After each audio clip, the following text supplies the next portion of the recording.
Assalamualaikum warahmatullahi wabarakatuh. Selamat pagi, perkenalkan nama saya Dila Diaul Haq, nomor absen 15 dari kampus Palembang, akan menjawab UTS Sejarah dan Perkembangan. Ada dua soal. Yang pertama, 1. Bandingkan sistem pendidikan pada masa pendudukan Belanda dan Jepang dalam tataran A. Aksesibilitas pendidikan untuk pribumi, B. Kurikulum pendidikan dasar, dan yang kedua, bandingkan kurikulum di Indonesia di dalam lembaga pesantren dan madrasah yang mencakup dalam kurikulumnya. Jadi saya akan menjawab soal yang pertama, 1A, yaitu aksesibilitas pendidikan untuk pribumi pada masa pendudukan Belanda dan Jepang. Jadi yang pertama, zaman Belanda. Pada era tanam paksa berakhir dan memasuki masa politik etis, Belanda sudah mulai menerima pelajar dari berbagai kalangan. Karena sebelumnya Belanda hanya menerima pelajar dari bangsa-bangsawan yang tinggi saja.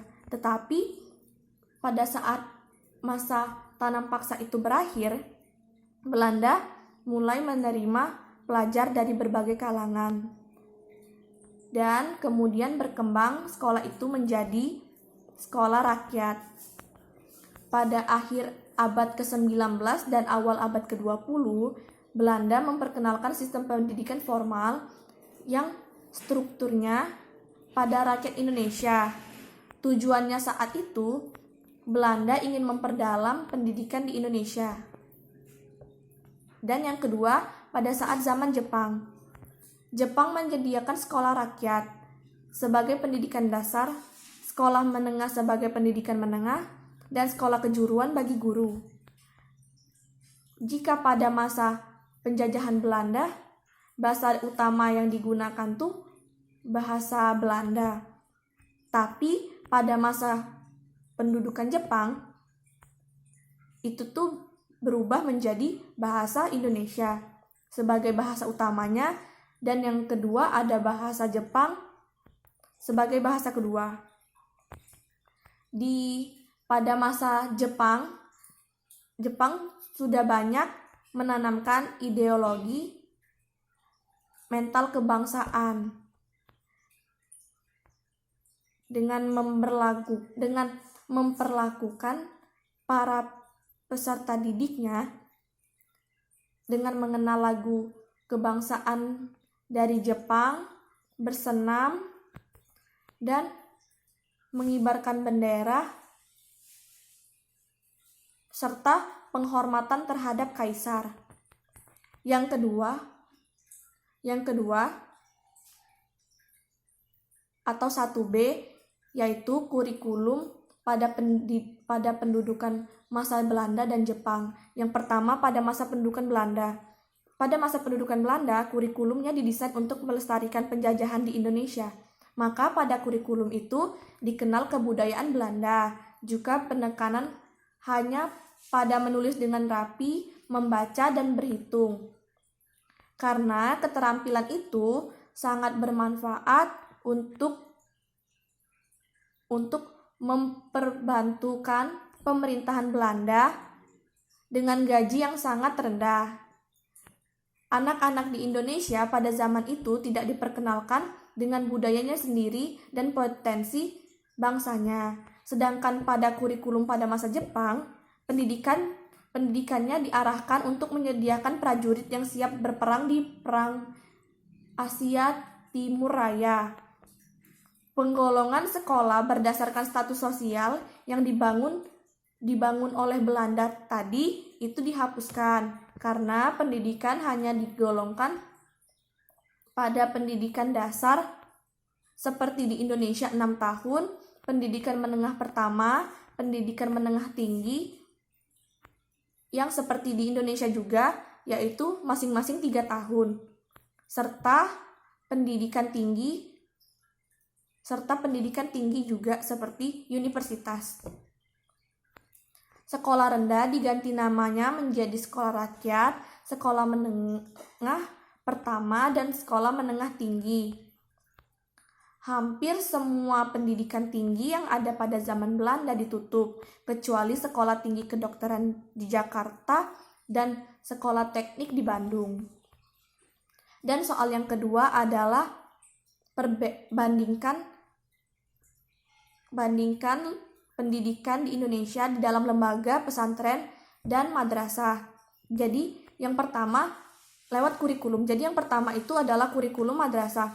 Kurikulum madrasah secara garis besar mata pelajarannya agama, dibagi ke dalam beberapa bab-bab mata pelajaran, yaitu Al-Quran, hadis, akidah, akhlak, fikih, sejarah kebudayaan Islam, dan ditambah dengan pelajaran bahasa Arab.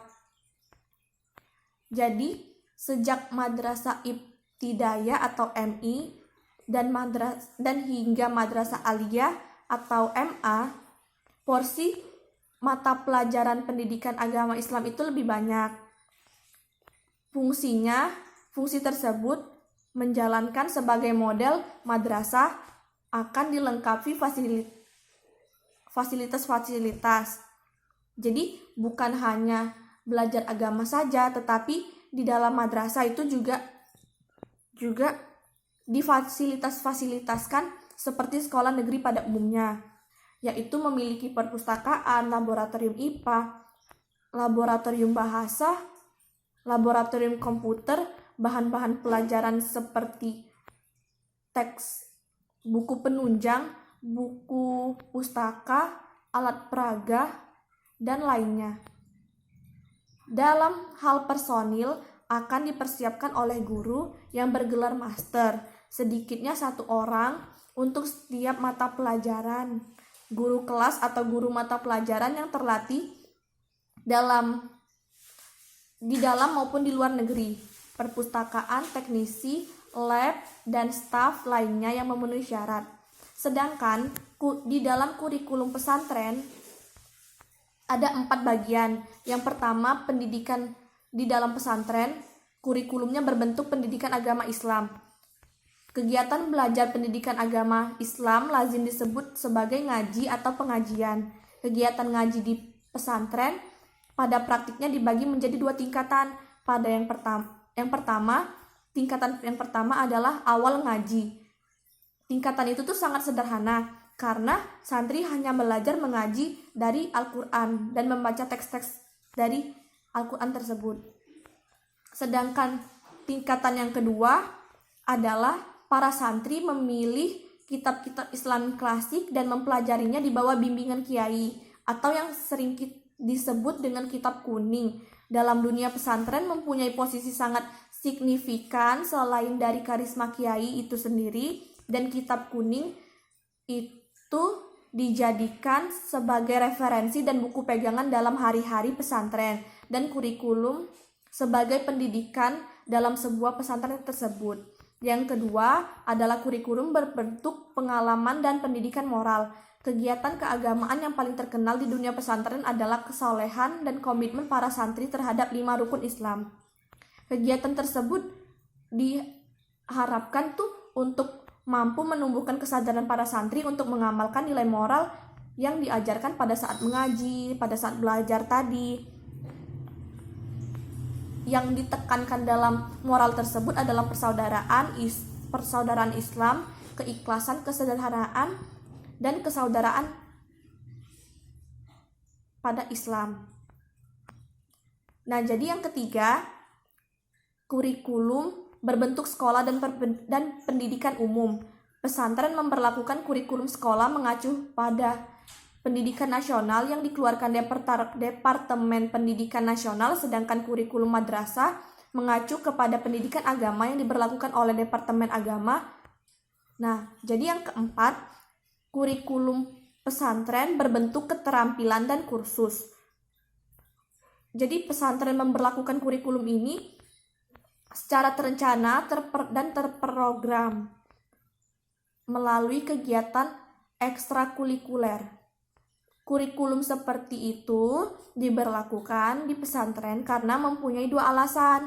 Yang pertama, alasan politis dan promosi. Dari segi politis, pesantren yang memberikan pendidikan keterampilan dan kursus kepada para santrinya berarti merespon seruan pemerintah untuk meningkatkan kemampuan sumber daya manusia. Hal itu berhubungan antara pesantren dengan pemerintah cukup harmonis. Sedangkan dari segi promosi, terjadi peningkatan jumlah santri yang memiliki pesantren modern dan terpadu. Alasannya adanya pendidikan keterampilan dan kursus di dalamnya. Sekian dari saya, terima kasih.